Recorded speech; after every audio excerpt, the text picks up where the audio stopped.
This is build up your understanding question 5 from thermal physics from the book Pathfinder. So let us see, question is that under certain conditions, there is a mixture of ice and supercooled water. Supercooled water is a water which does not convert to ice, and it can be cooled up to some negative temperature like this, -21. And it is kept in a calorimeter. This is the calorimeter. Total mass of the mixture is given. Heat capacity of ice is given. Water is given. And latent heat of fusion of ice is also given. Then after that, now melting point is 0 degree. So that's also given in the question. Now question is that heat is supplied at a constant rate by a heater to the mixture. So in this mixture, we are supplying heat at a constant rate. And this is the graph of temperature versus time for a portion of time interval, right? So there's not the complete graph. For some duration, graph is given. And we have to assume that there is no heat loss to the surrounding, heat capacity of calorimeter to be negligible. Then we have to find power P delivered by the heater to the mixture. That is first part. Then time T1 for the process of melting, and time T2 after complete ice melts until temperature theta equal to 20 degree. Right? So let us see how do we solve this.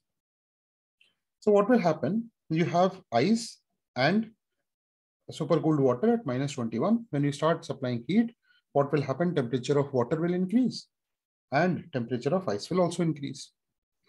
So, and this is this region in the graph, right? So what happens now? This is the heat supplied per unit time, dq by dt, which is equal to, I'm using this formula, Q equal to ms delta T I'm using. So now P is equal to mi si d theta by dt, ms delta T. This is mass of ice, specific heat of ice, plus mw sw d theta by dt. This will be the also whatever heat you give. Since heat capacity of calorimeter is negligible, it will either be used in increasing the temperature of ice or supercooled water. And this is again given in the question. Heat capacities of both are equal. So this I have written from the information given. And after that, total mass of the mixture is given. So mi plus mw is equal to m. So from these two equations, I have calculated mi in terms of m, which is total mass, sw and si. Right? So here now, again, if you go back to the equation 1, then mi si is equal to mw sw. So that will make this as 2 times mi si d theta by dt. So that is what I have written.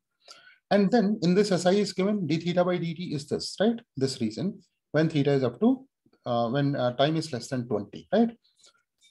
So then this mi, I have already found in terms of m and sw. So if you substitute this, you get first answer from the given parameters. Now this d theta by dt is the rate when temperature is increasing, right? So only in this reason, fine. So you can write here d theta by dt is taken only for t less than 20. Right? You can calculate the value, this by this. Okay. So this is the first part. Now, second part, we have to calculate T1, time 2 for melting of ice. Mass of ice is this.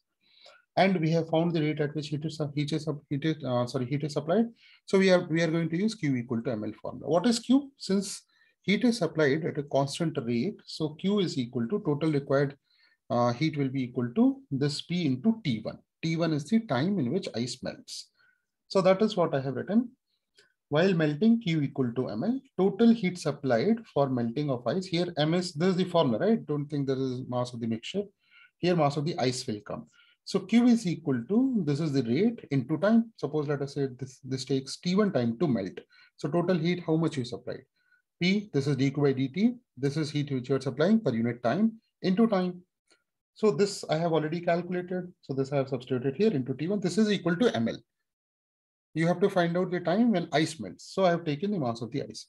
So you get T1 as L divided by, so these things will cancel. So you'll get this as the answer for T1. Now, third part I have left for you to practice, right? So that's it. That was a good question, a question which can come in JEE Advanced also.